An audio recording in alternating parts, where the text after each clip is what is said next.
Man, oh man, the road to SummerSlam is heating up. There is so much to talk about and so little time to talk about it.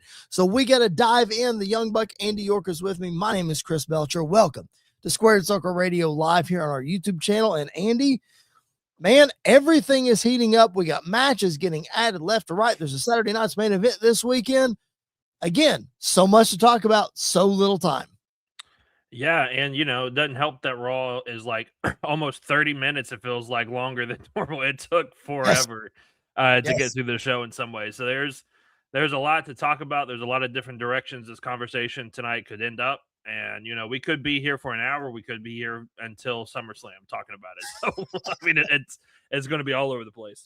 Oh my goodness. SummerSlam is less than 3 weeks away. It is going to be all over the place. We're going to try our best to keep the train on the tracks tonight because there's some interesting discussions tonight, Andy, that I really want to dive into. Normally, we don't let the internet wrestling community dominate a topic of our show, especially the headlining topic of our show. Now, I know I get on here and I say internet wrestling community like it's a negative thing all the time. Let me preface this by saying Andy is a part of the internet wrestling community. I'm a part of the internet wrestling community. Our viewers here on YouTube are part of the internet wrestling community. It's not all bad, but there are some bad apples out there that like to float some interesting theories out there, so to speak. And Andy and I are going to talk about one of those theories tonight, and that being the lack of storytelling. Now, Andy has been very vocal on this show last couple of weeks last couple of more than weeks, really. It's been months now.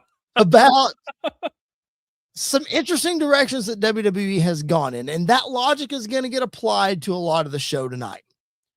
But I want to focus right now on the two SummerSlam main events because there's a theory out there, Andy, that there is such a lack of storytelling within the two world championship matches. I'm talking about Roman Reigns and Seth Rollins, Cody Rhodes and CM Punk, which is now official over on the SmackDown side.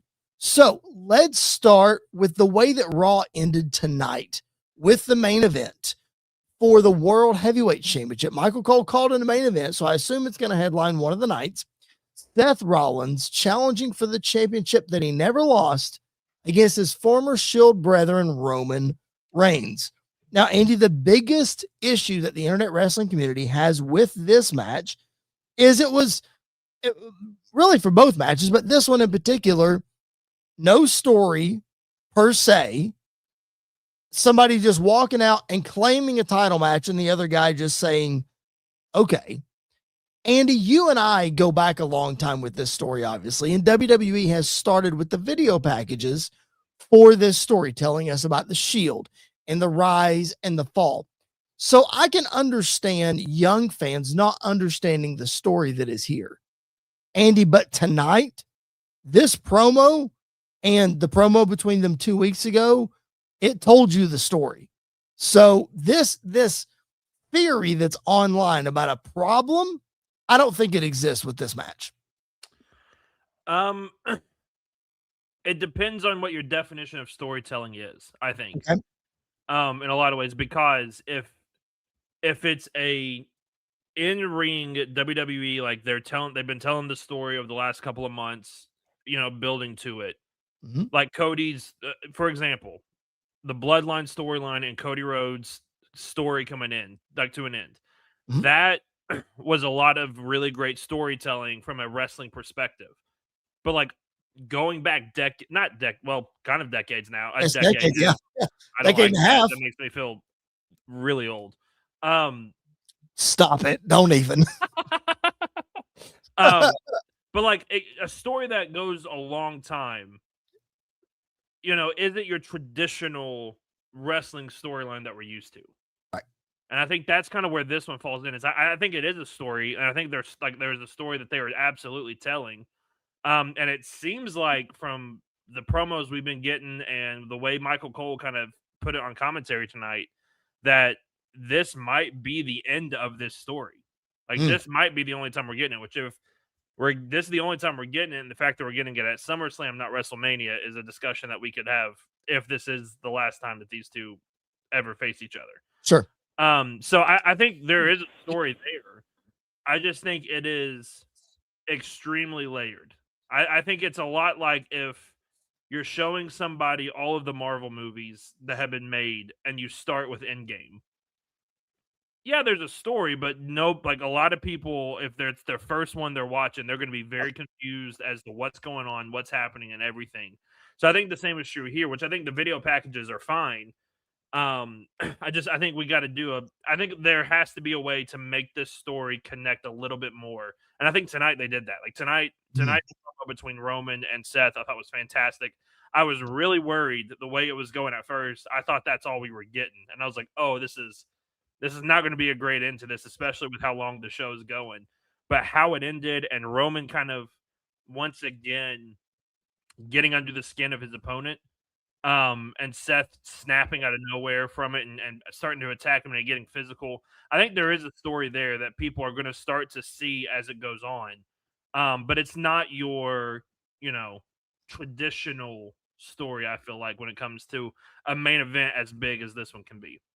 Well, and I don't think it is traditional. I think you're right because as we talked about a couple of weeks ago, landscape altering moments, and you argued that the debut of the Shield is a landscape altering moment within the WWE.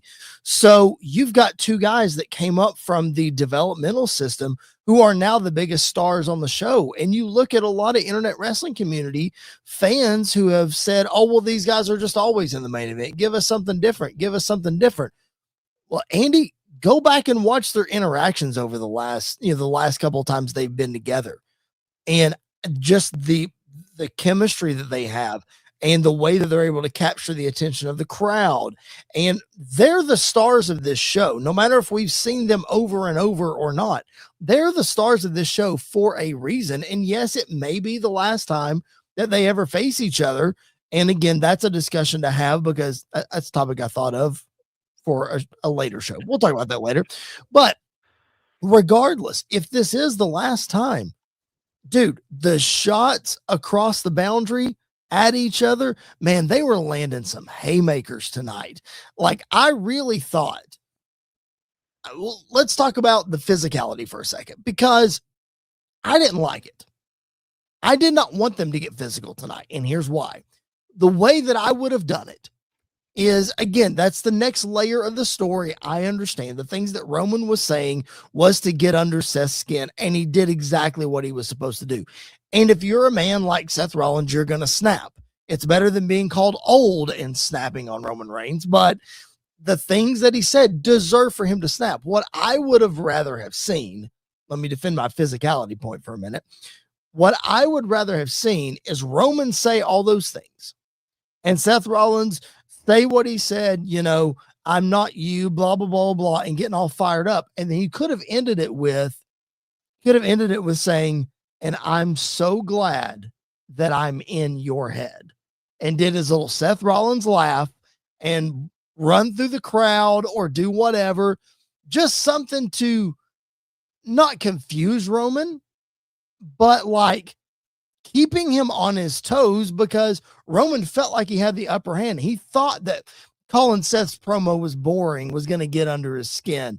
But Seth, being the manipulator and the master of mind games that he is, I just thought that could have been something cool, but we got physical and it was what it was.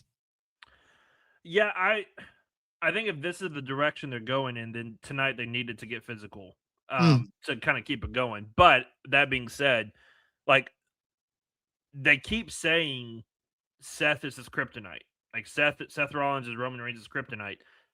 And yet tonight he was the one that snapped. Like it Right. kind of goes back to what we talked about with Punk going into WrestleMania, is this idea that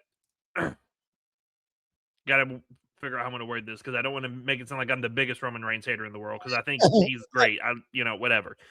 But like this idea that Roman Reigns has to be almost this untouchable guy. Mm-hmm. Like Seth should be the one guy on the roster that no matter what Roman Reigns says to him, Seth should be able to just let it roll off his back Yep. and keep that going. Yep. Like as easy as, I mean, the one simple thing from if you go back to their last real feud between the two of them, going back to the Rumble in 22, Mm-hmm. what was the best moment of that entire feud? is when Seth came out to the Shield music at the beginning of like for that match and Roman's reaction. Yep. Like Seth should be the guy to get under Roman's skin more than anybody else. Yep. So that when he wins at SummerSlam and Roman finally beats him, then it puts that to rest. But now you're already starting to play with it a little bit because he got to Seth tonight. Yep. And like I think that would have been the one. Plus, at that point, if anybody's going to get physical first, Roman should have been the first one. Agreed.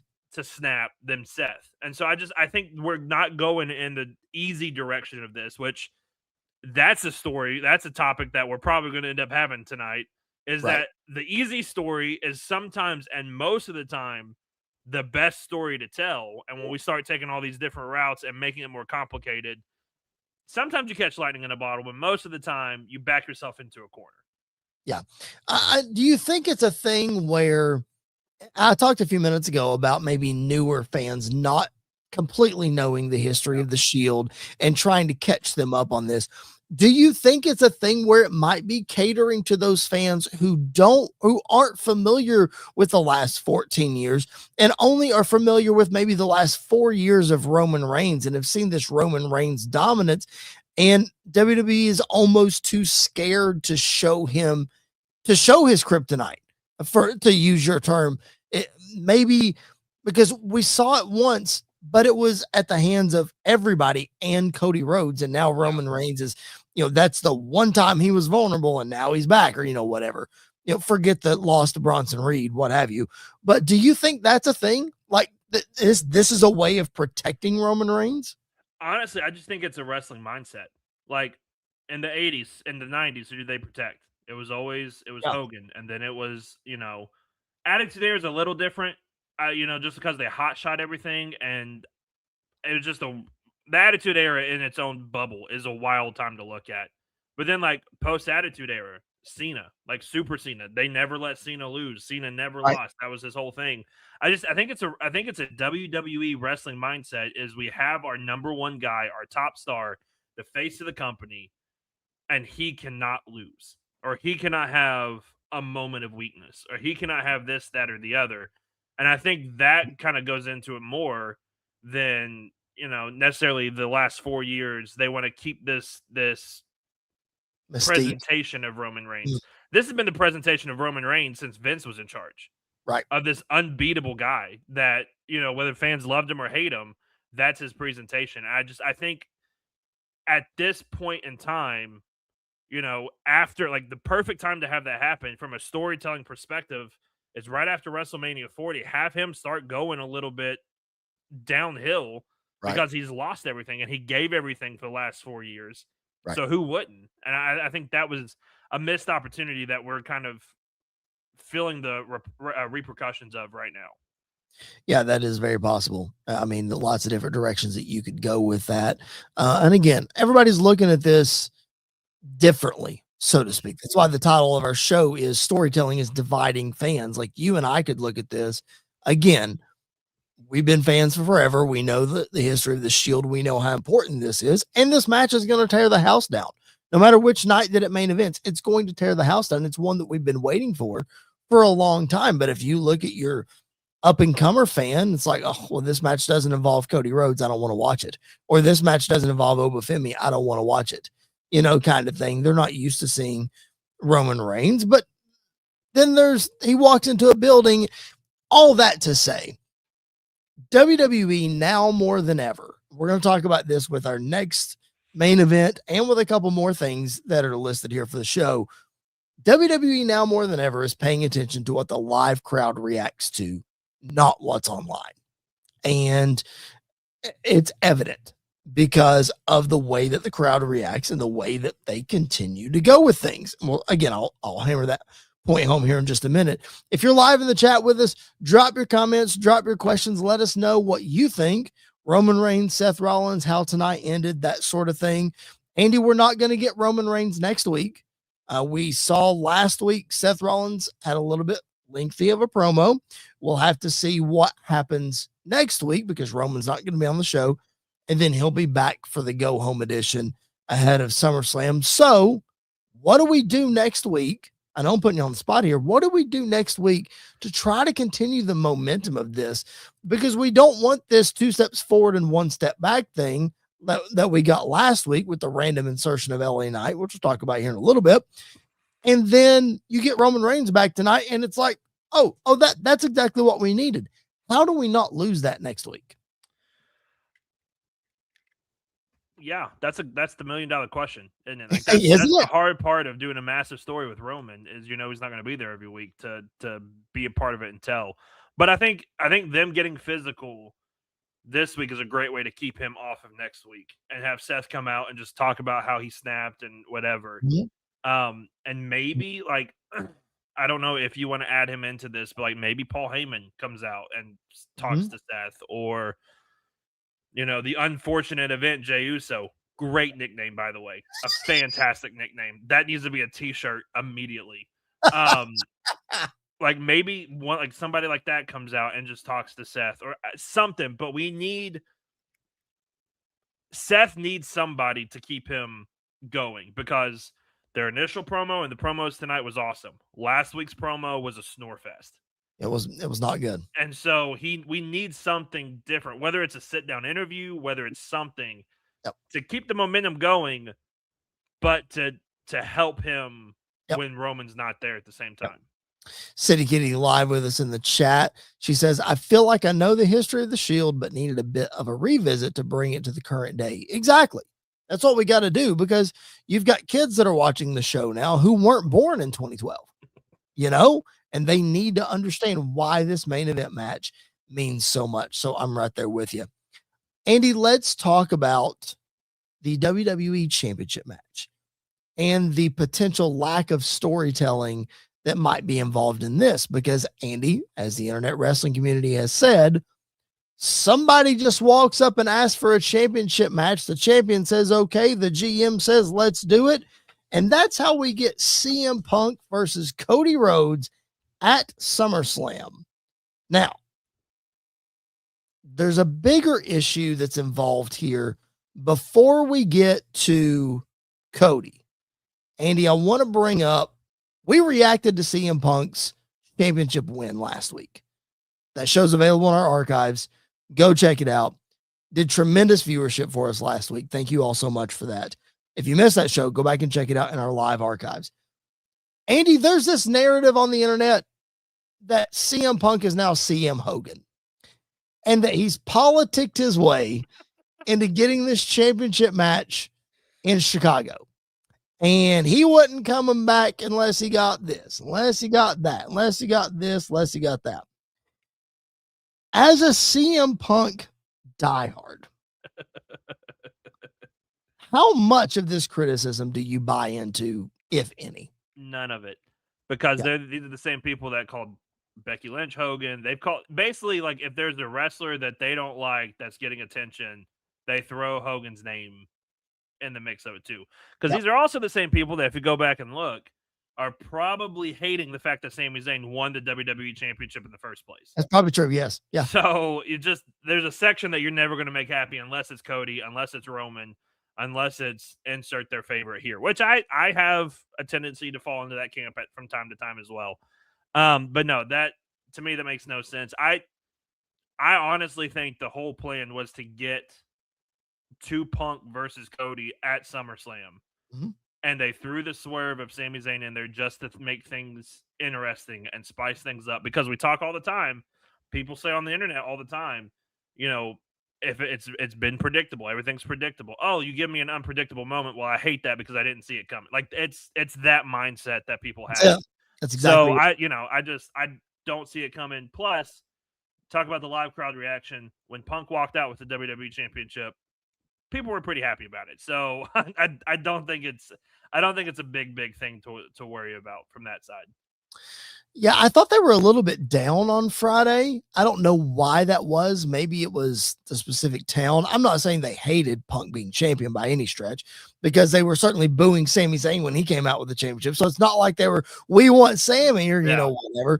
I felt like the crowd was wonky on Friday. We'll talk about that here in a minute, because there's a major crowd reaction spot that we have to talk about, which is So ironic. But anyway, the $1 million question. Well, there's $2 million questions here in this CM Punk versus Cody Rhodes feud, because you and I have talked about, we've wanted to see this match for a long time, and AEW fans wanted to see this match and they didn't get it. Well, now we're getting it in WWE. So it would be fantastic if we were able to bring up AEW. We're not going to be able to do that.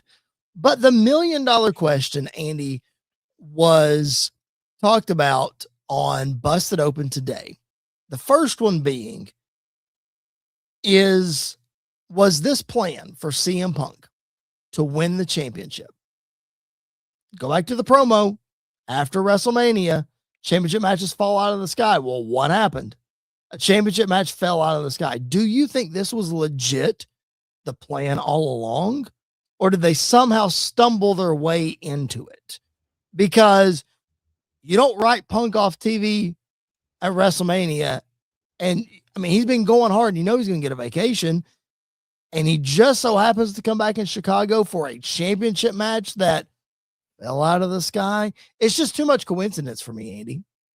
Yeah, I mean, if it comes out either way, I'm not shocked. If it was if it was planned out all the way through, doesn't surprise me. If it was a coincidence that they happily picked up on and they just let it go, it wouldn't shock me either. But I mean, it just goes to show, like, what people say in the ring matters, no matter if we overlook it or not, and whether they actually follow through with it or not. Like, I think there are a lot of times people set up stuff in their promos that never come to pass that we have seen before. And so I think it's just one of those that maybe he meant it for later on down the line, or maybe it was just to set up this match. Because honestly, like, Punk and Cody fitting in this, there's no story behind it narrative, makes less sense than Roman Seth having that narrative, because of the fact that they have won literally right after WrestleMania. They set this up. Like, this was set up after Mania.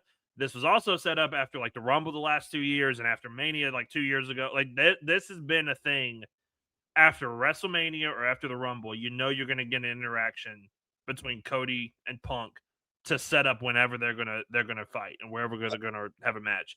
I think it just goes to show wrestling fans do not remember things in the long run, right? Like, a lot of the time. And this is one of those instances, because they have quite literally been setting this match up since Punk came into WWE. Like, since Punk came back, one of the first person he interacted with was not Seth Rollins, it was Cody Rhodes. So like, they've been setting this up since he walked in. And you can make the argument, we're not gonna have the debate or anything about which one, you know, has more storytelling, because we just ran through the Shield history and Roman and Seth, and that story is there too. Just because, Andy, look what happened right after WrestleMania. Who met Roman Reigns in Gorilla, and the place just went absolutely nuts? It was Seth Rollins. So again, the same thing with Cody and Punk. As soon as you put them on screen together, the tension starts building and the people feel it. Same thing with Roman and Seth. So I think all four of these guys have done a really good job of explaining why they are where they are, why they needed this match, and why we're getting it. Plus, if you want to talk about recent storytelling, who was supposed to have the match last Monday? Oh, it was Cody. So realistically, who would be the number one contender for the WWE Championship? Oh, the guy that didn't get his match because he was attacked. Like, that's your logic right there.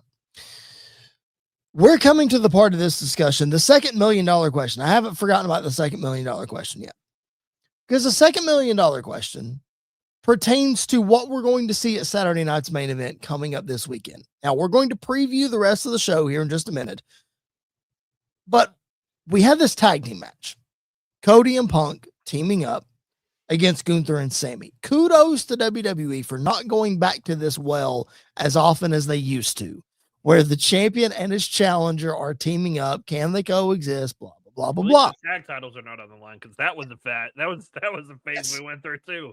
Yes, that certainly is. So we're getting this tag team match, and it makes all the sense in the world. Aldis set it up great on SmackDown. We'll talk about Aldis here in just a minute. He set it up great on SmackDown. The $1 million question that I keep referring to here, and I'm trying to circle back to it, is one thing that might help this story is if you have a true heel and a true babyface. So the $1 million question is, do you actually need it? And if you do, does something happen on Saturday to propel us into SummerSlam, which will be 2 weeks from Saturday? Yeah, that's a larger discussion to have too. Isn't about it? Heels and baby faces, which I'm sure we'll talk about here in a minute. I don't. I'm going to sound like I'm going to talk out of both sides of my mouth tonight, but I think it's just how they have set things up. Yeah, for sure. I don't think it needs to have a baby face and a heel. Okay. Because Cody is your white meat baby face right now. Always had, like, since he stepped back into the company, no matter how much we want to see Homelander Cody, we're just not getting it right now. For whatever one reason or another, for better or for worse, whatever, we're not getting that version. But with a guy like Punk, could Punk use a low blow in a match against Cody Rhodes and still be a babyface at the end of the day? Absolutely. Yep. So I think we're at that point of his career, kind of like on the other side of the coin with Seth and Roman too. Like if Roman hit a low blow, or if Seth hit a low blow, or did something devious in their championship match, could they still be a face when they come back? Absolutely, they could. So I don't think that this match needs to have heel versus babyface like Randy and Cody did going into WrestleMania. Like that one needed it. Yep. This one, I think they can tell a very compelling story. Still take shots at one another, still be jerks to one another, and both of them still come out being the same character that they were when they walked in. So I don't think, I would be shocked if we actually get a heel turn from either one of them coming out of Saturday night's main event. But on Saturday night's main event, would you agree that we need some sort of animosity between them? You mentioned them being jerks to each other. We need Cody Rhodes goes for a disaster kick, Gunther ducks, and he hits CM Punk. Or CM Punk goes for something and Sami Zayn moves and he hits Cody Rhodes. So that starts to create this, friction between them, because I agree with you. I don't think we need a full-on turn for this match. Maybe we get it after SummerSlam. I don't know. But I do think we need, it can't just be, hey, I respect you. Hey, I respect you, but I want my title back. I'm willing to defend it against anybody. Okay, SummerSlam. Yeah. I feel like we do need something to create some friction between the two. Well, I think we're going to get it throughout the road because, again, go back to when Cody won the Rumble a couple years ago. Who was the last person he threw out? It was Punk. And what did Punk say right before he threw him out? There's no way I'm losing to Dusty's boy. So, like, there are things that they can pull up, AEW related or not, that can get us there. But I agree. Like, I think something like that might happen, or maybe, Cody hits a crossroads on Sammy and Punk tags himself in to hit the GTS to pick up the win. Like something like that is going to cause tension between the two of them. Even as simple as when the match is over, spoiler alert, I'm kind of giving my prediction of who's going to win. Even after the match is over, like when the ref goes to hand Punk the title back, Cody grabs it and looks at it and then maybe hands it to him, or just something like that to cause a little bit more tension. Here's something that could cause some tension. They lose the match. Oh. Yeah, neither one of them are eating a pin before SummerSlam. You don't think so? No, I don't think so. I think so. I said it in the triple threat, and I'm going to say it again here, and I ate my words at the triple threat, so maybe I'm eating them again. Sami Zayn is absolutely eating the pin in this match, because I think Nick Aldis is going to come out and get involved and run Gunther off somewhere. Sammy's going to be by himself and get taken out. See, I think you could have a situation where it's this huge melee at the end of the match. And I know you hate DQ finishes, but maybe we throw this one. The main event of a show. I think maybe we throw this one out at the end, because Gunther chokes somebody out and then Aldis comes out and we see the actual wrestling part of Nick Aldis in some way. I don't know. That's how you further that story. But I really think there's a world where Cody and Punk lose this match. Maybe not intentionally, but I mean, I don't think Cody Rhodes should eat 2 pins in a row, but I think there's a real good chance Cody Rhodes eats a pin in this match. Because, and here's why. Here's why I say that. I don't think Punk and Cody need any momentum heading into SummerSlam. I think Sami Zayn is a huge pick-me-up because we need to not just say, oh, he was champ for 9 days and now we literally don't care about him. And Gunther needs to be, we talked about the booking of Gunther since before WrestleMania. Yeah. We need one here for him. So I think they need it more, and it would cause tension between Cody and Punk. It would, but in my mind, it's taking an unnecessary step to, I mean, if Punk takes Punk loses, he looks weak going into, he looks weak going into SummerSlam. If Cody loses, he looks weak going into SummerSlam. And then, like, if Sammy or if Gunther win, then how do they not have a claim to be added to the match at SummerSlam as well? As they should, which is adding again, but then it's adding more fuel to this fire that the storytelling in WWE is not making sense because we're adding layers that don't need to be added right now. Blue Bolt Sports in the chat. Thanks for hopping in. There's a clown by the name of the RCWR show spreading false rumors about you. I don't know what that is, but whoever this clown is that you say, listen, we are live and in living color right here. Like you can see me. We're live on YouTube. Just get in the chat and we'll talk about whatever you want to talk about. Okay. We got nothing to hide here, ladies and gentlemen. I don't know what that's about, but we got nothing to hide. Okay. So Saturday night's main event. If it's not main evented by this tag team match, we got problems. They said it was. Although Roman Reigns is going to be on the show with Jalen Brunson on the show. I don't know what that's about, Andy, but I can only hope, Andy, that this is the first interaction between Roman Reigns and Danhausen. How awesome would that be? Oh my gosh. If he curses Roman before SummerSlam, I might lose my mind. Dude, how is awesome. Roman going to be the first one to break the curse? Well, he doesn't have to curse him. That's true. He doesn't have to curse him. It's fine. But as we saw, I can see Jalen Brunson getting involved in the Danhausen JD McDonough match. Of course. Yeah, me too. But then hadn't Jalen Brunson not wrestled, but like got physical before with him and Halliburton. Yeah. But they announced tonight that Brunson and Roman would be together at Saturday night's main event. Yeah. Multiple times they announced this. So, man, if you put Roman Reigns and Danhausen together, oh my gosh. It would be incredible. All right. I don't know about incredible. It'd be something. Danhausen and JD McDonough in a street fight, I believe it is. Saturday night's main event. Should be interesting. You got the women's tag team championship match, Brie Bella and Paige defending against Fatal Influence. I think this is the second Saturday night's main event in a row they've defended their tag team titles. And then you've got Bayley and Lyra Valkyria. That is official for Saturday night's main event. I guess they don't trust Lyra Valkyria on SummerSlam anymore. But it is what it is. They just can't give Bayley a big time match at a big time show. Is it Bayley's fault or is it Lyra Valkyria's fault? Apparently both of them, because talk about bad booking.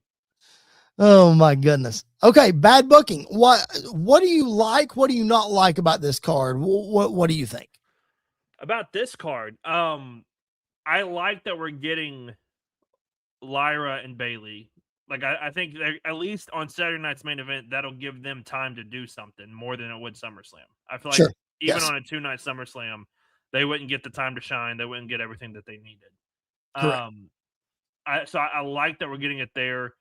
The tag match, it's an old school style booking for an old school style show at Madison Square Garden. You're not going to have a show like that without Roman and Cody and Punk and probably Seth. Seth's probably going to show up in some way, shape, or form. Sure.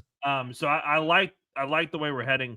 I honestly forgot that Brie and Paige were tag champs. Like I honestly forgot Paige was kind of still, and I forgot she showed back up in WWE, to be real honest with you. So we need to do something different. I think I think Fatal Attraction, is that what they're called? Or Fatal Influence. Fatal Influence. Fatal Fatal Attraction. Attraction. It's a movie, right? Yeah, but I also think it was the tag team for like Mandy Rose and Sonya Deville or something like that. No, that was hang on. Keep talking. I'll find it. Anyways, I think they need the tag titles because I think they're trying to really push that young group as well. So I think they can do a lot of great stuff. So like honestly, compare this Fire and Desire. Fire and Desire, that's what they were called. I swear Mandy Rose was a part. Maybe it was their NXT faction. I'm not sure. Anyways, my mind's gone. We're all over the place tonight, ladies and gentlemen. But I do think compared to the last Saturday night's main event Toxic card, Attraction, not Fatal. I think compared to the last Saturday night's main event card, this one is a lot better. Oh yeah, for sure. I mean, you have to when you're putting it in the Garden.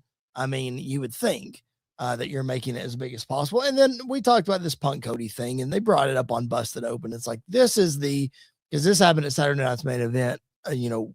Way back in the early 90s, late 80s. This is the Hulk Hogan Ultimate Warrior foreheads together shaking kind of moment that sort of maybe bends and leads them to some animosity, like I talked about.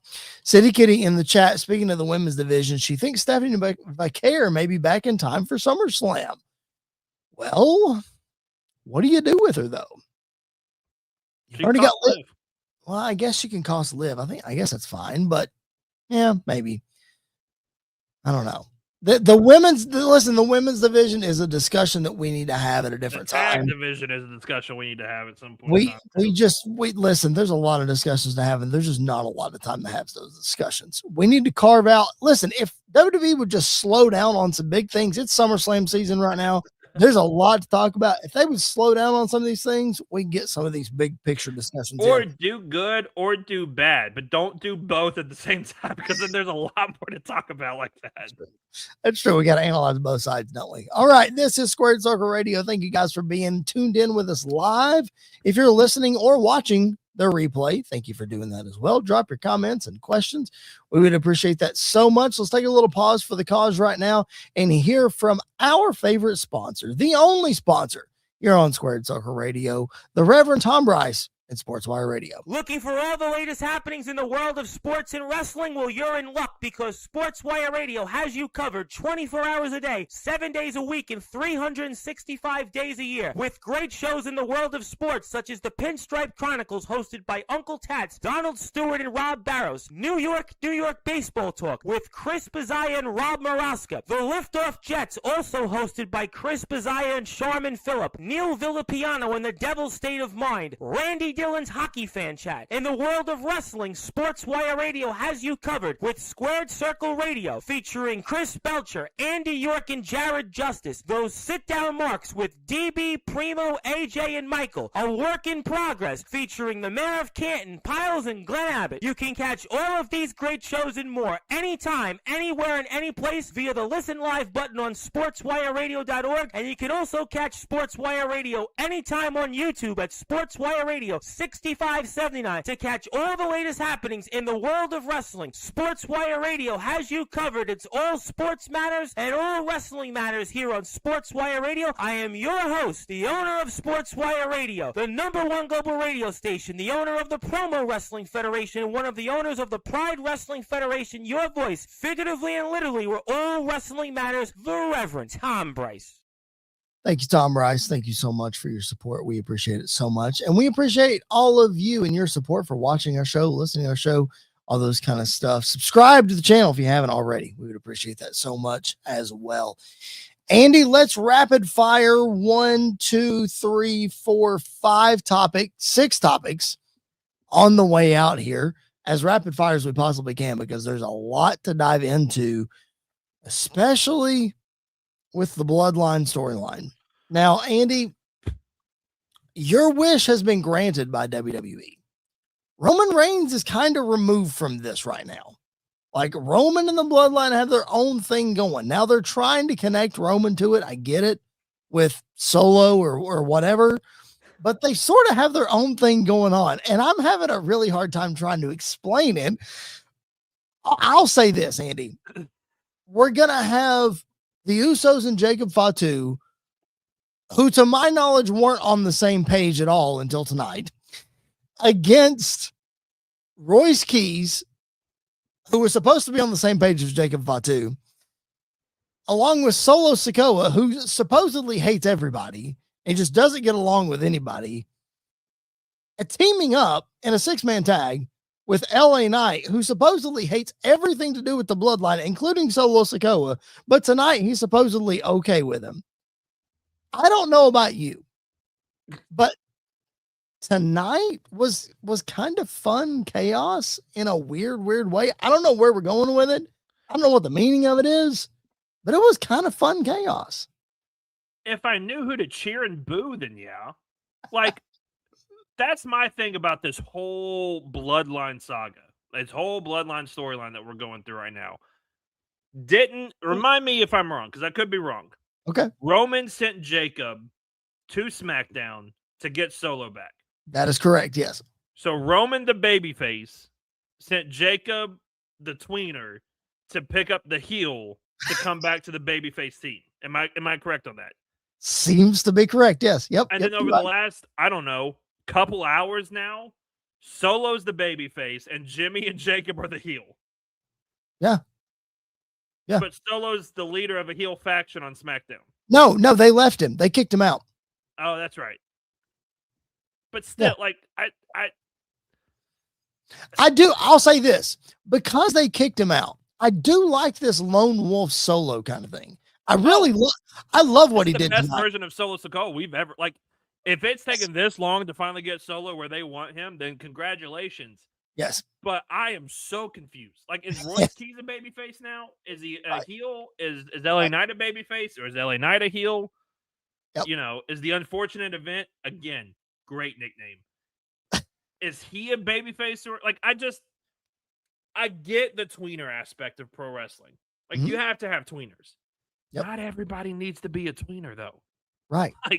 Like Jimmy Uso was like one of the biggest baby faces on the roster. Oh, now he's just a heel out of nowhere. Like, I just, tonight was entertaining from a chaotic standpoint. Yes, it was. I have no idea who to cheer for, though. Correct. Yeah, it's like not great. Listen, we often call wrestling a male soap opera, right? And if you're watching a soap opera, there are heroes and villains, protagonists and antagonists. And it is very clear which is which. Now, in wrestling, it's okay to have a tweener. Stone Cold Steve Austin, the greatest tweener of all time. Okay, it's okay to have some tweeners. But in some instances, like you're saying, we need to clearly define who we're cheering for and who we're not. Yeah. Right now, we just don't know. No. Sometimes it's okay. Right now, it's not okay. Yeah, I don't get, and I think part of it is because now we don't know if is Roman a babyface or a heel. Like, it kind of has that trickle down effect. I think Vince Russo is booking this match. Yeah. I really do. Yeah. It's crazy. Like, I honestly could see Jacob, again, who I thought hated the Usos, but is now cool with them. Yeah. I thought there's a chance he turns on him. There's a chance the Usos turn on him. There's a chance Solo joins the bloodline. There's a chance LA Knight turns on everybody. Royce Keys is standing in the corner, literally probably doing nothing. Like, I don't know what the purpose or the end game of this match is. I think that's it. It's nowhere. It's not clear at all where we're headed. And now it's okay for us to have some questions. It's okay for us to say, well, they could go here and they could go there, but we literally have no idea. Literally no. I don't even really know how we got here. I don't either. Because LA Knight hates everybody. It's everybody.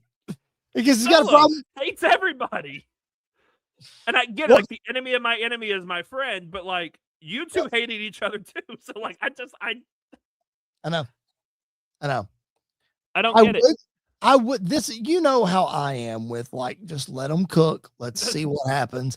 I don't know that I can say that about this because I don't know. Like it's this, but it's been like this for a while. Andy, this is a match that you throw together the week of SummerSlam and you announce it.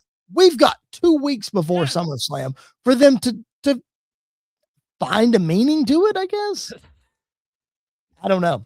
I don't know. I have no idea, but it is so convoluted. I'll say it again.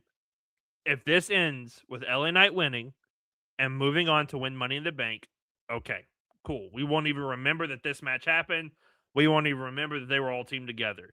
But I'm afraid that this, especially with how they have booked LA Knight over the last, ever since he showed up on the main roster, I'm afraid of where this might lead for him.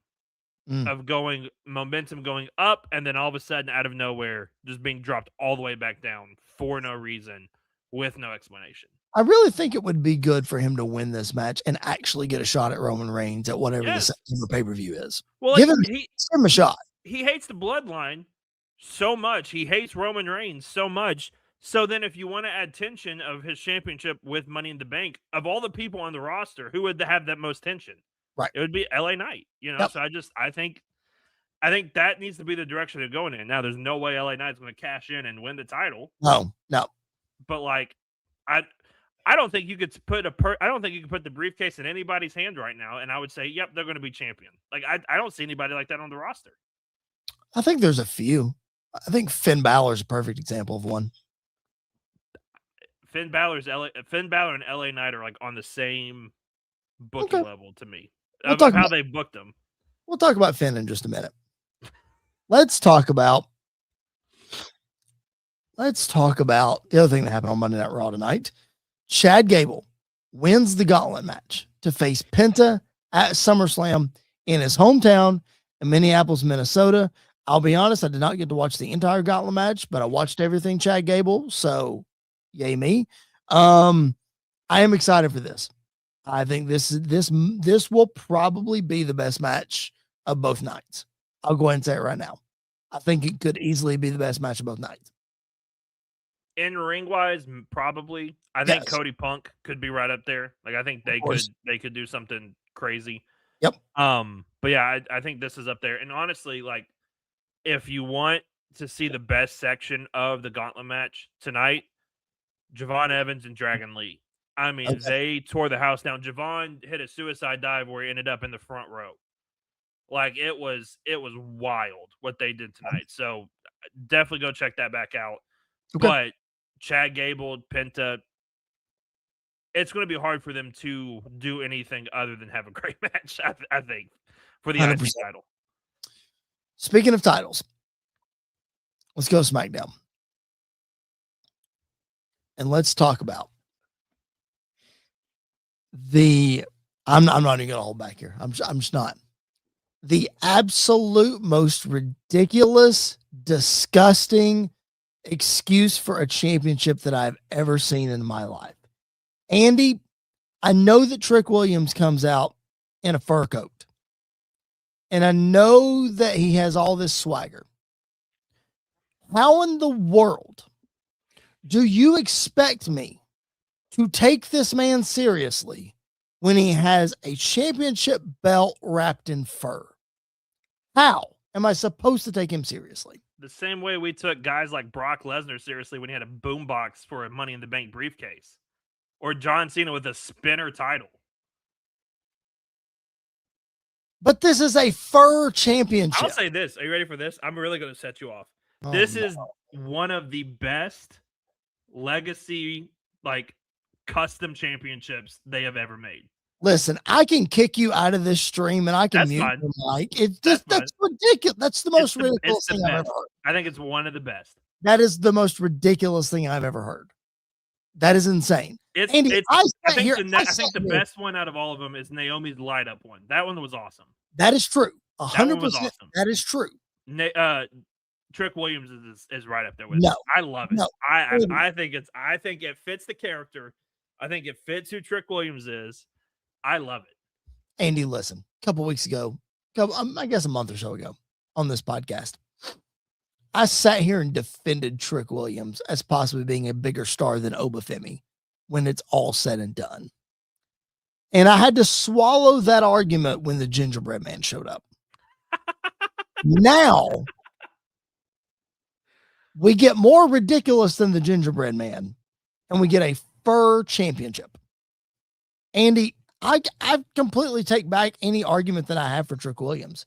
I seriously, I'm being honest, like all joking aside, I have lost interest in Trick Williams. Oh, complete opposite for me. The combination of the fur championship, Gingy, and Little Yachty, I have no interest in Trick Williams whatsoever right now. I'm the complete opposite. I think the fur title fits him. I think the gingerbread man. No, I'm not saying it doesn't fit him. Yeah, but I think it's stupid. No. I mean, listen, we're talking about this. I mean, the Miz had an upside down WWE title that looked awful. There have been so many bad legacy replicas or whatever you want to. I think that's what they keep calling it legacy. Yeah, they keep calling it legacy. Whatever. But like a custom made title, there have been so many bad ones. This one not only makes sense, but I love it. I absolutely love it. I think it fits who he is. I think it shows that they have so much faith in him that they're putting a title like that on him and giving him his own custom title. You know that thing is going to sell. They're going to sell so many of those. I know. The gingerbread man thing was fun. Like I just think it fits who Trick Williams is. I think it fits with the character. I don't even mind Little Yachty. Like if you're holding up the comparisons of rappers that have gotten involved in WWE over the last 5 years, Little Yachty is totally fine compared to Travis Scott and guys like that. Well, of course. So yes. I really like. I think the whole presentation, and we talked about it earlier. Crowd reaction. His reaction has not gone down. He still is as over as he has been. People love him. People are fans of him. People are enjoying him. So I think more so than ever, that solidified to me he is going to be a top star as we go forward. I guess. City Kitty alive in the chat with us. It has to be faux fur so PETA doesn't come after them. I love that. Thank you for that. Let's keep talking about SmackDown, Andy. I talked earlier. Keep on coming. Talked earlier about how weird the crowd was. Oh my goodness. On SmackDown. There was no bigger pop on Friday Night SmackDown this past week, and a holy bleep chant for the return of Baron Corbin. You'd have thought the Undertaker was out there. They went nuts. Oh my goodness. And they shot the crowd, and you could see the shock and awe on people's faces, and they had their phones out and this, that, and the other. Dude, Baron Corbin is over. Is he? I guess. Oklahoma City says so. Oklahoma City says so. We'll see where are they at Friday. I don't know. I'll look it up real quick. We'll have to find out. But I think like I knew he was coming back. I'd seen reports and rumors that he was on his way back. It makes total sense. Sean Ross Sapp kind of batted an offer there for a little while, and Corbin called him out on it. But I guess he was half right. What? Saying that Corbin was coming back, and he and Corbin got in a Twitter war, and Corbin was like, "No, I'm not coming back." That was like 2 months ago, and then popped back up, and here he is. Yeah. Wrestlers lie a lot, so I don't know. Like I think Corbin is great. I think he fits that character. Like I think he fits the role of the lone wolf coming in, trying to be the original version of what Baron Corbin was. Yes, because all the other stuff that they made that man do and then blamed him for the bad ratings, like that was not Baron Corbin's fault.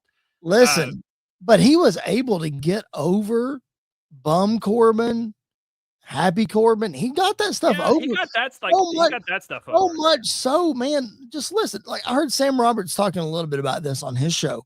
So much so that Madcap Moss won the Andre the Giant Memorial Battle Royal before WrestleMania, and that's because of Baron Corbin. Yeah. It's like they did a good job of building that up and like with him, so that he has the potential to do stuff and like to be really good. I just hope that they give him a great. At least I hope they give him a chance. Like I hope they give him something to really sink his teeth in now that he's back and on the main roster. the tag division struggling, and we saw as maybe jumping ahead in your notes. So if it is, you can yell at me. Oh, go we ahead. saw the vignette for Big Cass, which means Enzo's probably right around the corner. Probably. They were a tag team on the independent scene, but Baron Corbin and Dominic Dijakovic, like you bring him back and you put those two big boys together, you kind of changing the tag team division a little bit more. So Sure.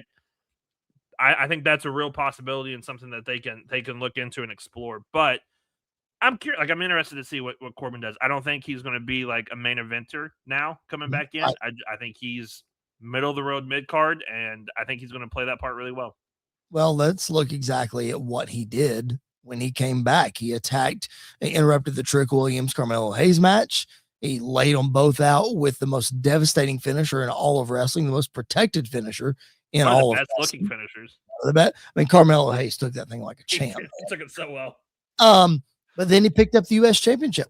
So maybe Corbin's going to come in. Maybe he beats Trick and wins the championship and give Trick somebody to chase. You could easily, I know that we don't want to hear this because we want our Carmelo Hayes versus Trick Williams match. Yeah. But you could make it a triple threat and have Corbin pin Carmelo Hayes to win the championship. Trick chases the man who, didn't pin him for the championship.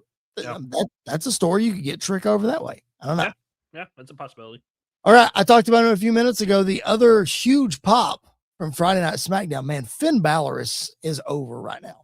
And I brought him up as a potential championship Money in the Bank contender because of how over he really is right now. Like this move over to SmackDown has been a great refresh for him. I don't know if he gets another shot at Punk. I don't know if he gets a shot, when Cody becomes champ. I don't know if he holds the U.S. title, whatever. But dude, Finn Balor is over on SmackDown. Yeah, he is. I mean, we kind of knew that was going to happen whenever you pulled him away from Judgment Day. And I think that's makes this whole Judgment Day vortex even more annoying. We've been robbed a couple years of Finn Balor's run and everything that can happen. So I would love to see him get another chance at the title because of the fact that the only time he ever held it, he got hurt and like they punished him for it and never gave him back to him. So I would love to see him back in the main event scene and really get a chance, to prove himself. The matches he had with Punk for the world title were awesome. Like they were really good. So he can put on that same kind of match. Now I will say this: if he goes after Roman, I'm going to have PTSD. Like it's just it's if as soon as he starts climbing to that top rope, I'm going to be real nervous. But he should be looked at in the same way if they would actually book him to be that way. Totally agree. Yeah, absolutely. I totally agree.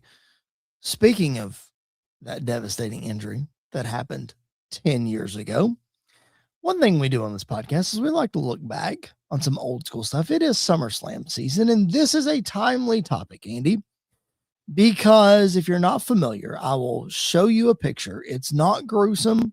Just you can look at the picture. It's fine. This is the injury that happened in 2016.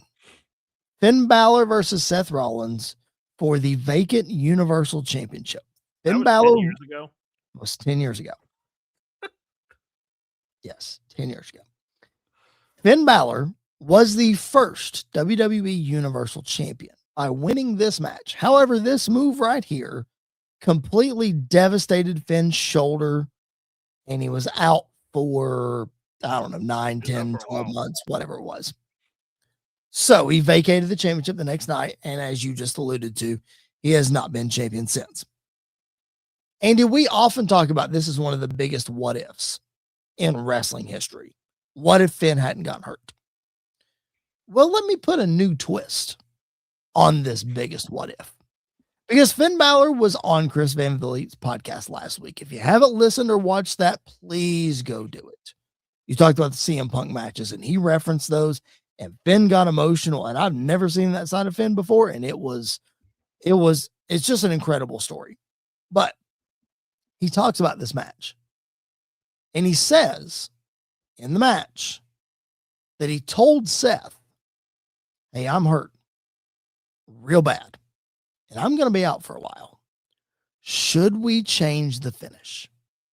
And Seth said no. Andy, the biggest what if now becomes, What if they had changed the finish to that match 10 years ago on the fly, and Seth Rollins was the first Universal Champion? Think about the butterfly effect that would cause. And then where would it leave Finn Balor? Honestly, I think Finn would still be in the same spot he's in. Okay. So I don't think that. Again, granted, like with who was in charge when this match happened and everything, if they went and just did their own thing, even though he was hurt, probably both of them would have been punished. Like both of them would have faced some sort of repercussion.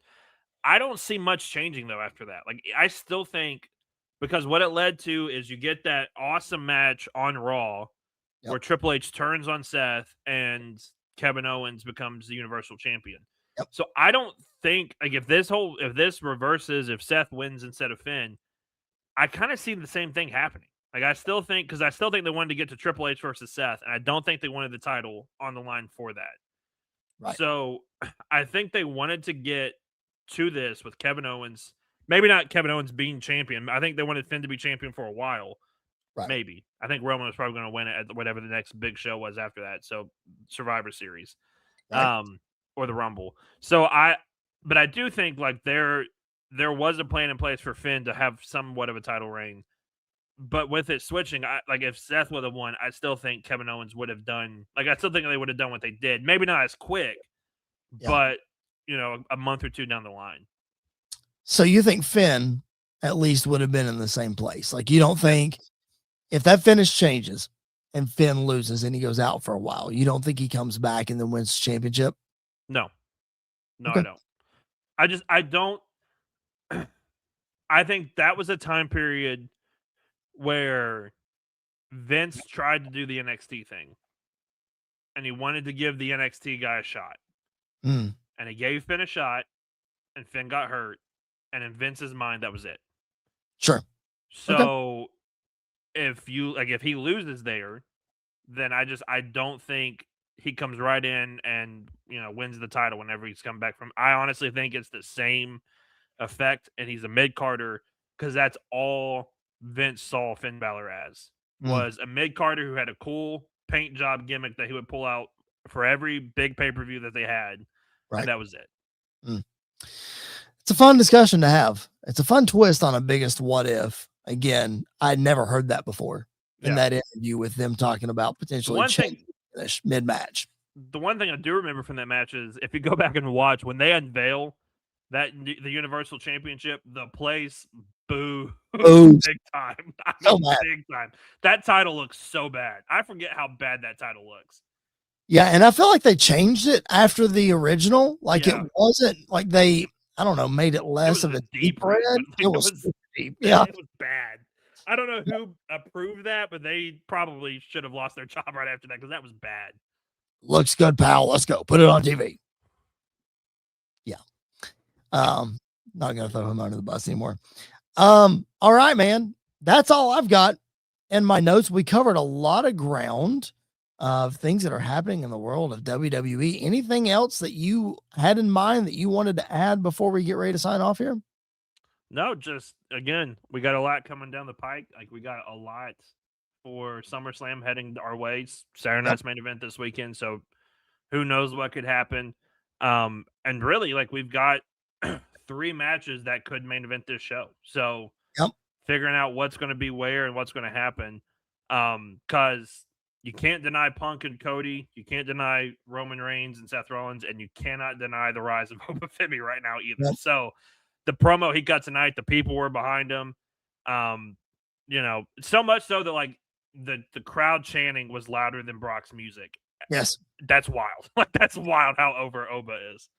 I mean, if you had to pick it right now, at least in my opinion, especially by the way that they've done things with ESPN in the first hour and et cetera, it's the 2 championship matches of the main event, and Oba Brock kicks off night 2 when it's on ESPN inside Hell in a Cell. Yeah, that just made me nervous. But that's the path we've been on. Yeah. I hate this ESPN deal. I hated it from the beginning. It's the path we've been on, man. Oh man, Just, well, I think it they should show close. UFC fights on ESPN. So like, who cares if there's blood? I really want Brock and Oba to close one night, but do you really think Cody Punk or Roman Seth will open one night? Of the 3 matches that could open, I honestly think Roman Seth could. Okay. Like, I think that, to me, is a better opening match than Cody Punk. I definitely agree with that. I don't think Cody Punk needs to open at all. I don't think you can open your show with a Hell in a Cell match and expect everything afterwards to be fine. Good luck, whoever has to follow. Yeah, I'm for saying. real. Oh my goodness. All right. Well, this has been a fun edition of Squared Circle Radio. We appreciate you guys being with us so much. Again, like the video, subscribe to the channel if you haven't already. For watching the replay, drop those comments and questions. We will take each and every one of those as well. We'll respond to all of them. Again, viewership has been great over the last month, 2 months. We're, some of the best stretches the podcast has ever been on. So thank you all so much for that. We could not do it without the people who are watching and listening to the show, because otherwise we'd just be sitting here talking to the wall. That being said, though, thank you guys for being with us. We will be live next week after Raw. So make sure that you are locked in. Follow us at SQCircle_radio on social media. That is the Young Buck Andy York, and my name is Chris Belcher, and this has been another edition of Squared Circle Radio Live. We will catch you guys down the road.